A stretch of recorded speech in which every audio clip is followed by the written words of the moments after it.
Kebohongan Israel kembali terbongkar seusai serangan militer IDF terjadi di Lebanon pada Selasa 29 Oktober lalu.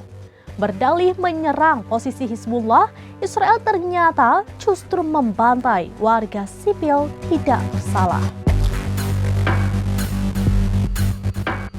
Kebohongan Israel kembali terbongkar seusai serangan militer IDF terjadi di Lebanon pada Selasa 29 Oktober lalu. Berdalih menyerang posisi Hizbullah, Israel ternyata justru membantai warga sipil tidak bersalah. Serangan tersebut menyasar warga di kota Saida dan Sarfan, Lebanon, menewaskan 15 orang. Dilansir Anadolu, warga menegaskan bahwa serangan udara IDF menghantam kawasan permukiman penduduk sipil. Menurut pernyataan Wali Kota Sarfan, Ali Khalife, wilayah yang diserang itu Israel tidak pernah digunakan untuk keperluan militer Hizbullah sama sekali. Hal itu ia sampaikan menambahkan bahwa 8 serangan udara telah menghantam kawasan tersebut baru-baru ini. Serangan itu menewaskan 8 warga sipil. Lebih lanjut, warga di wilayah Saida juga menyampaikan hal yang sama. Mereka menekankan bahwa warga tidak bersalah justru menjadi sasaran tembakan IDF. Menurut warga, jika Israel ingin berperang dengan militer, seharusnya melakukannya di perbatasan.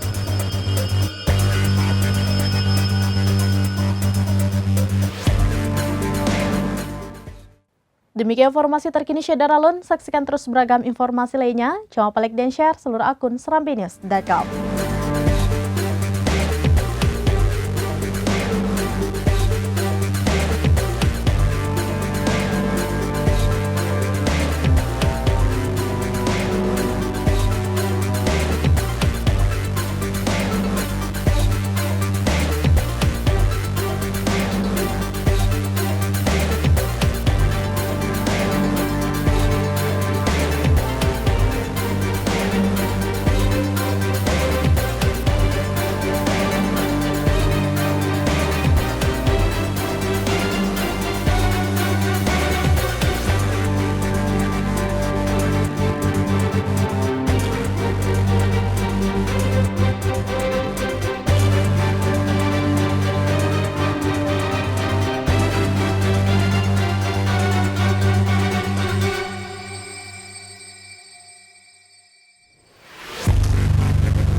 Download Tribun X sekarang, menghadirkan lokal menjadi Indonesia.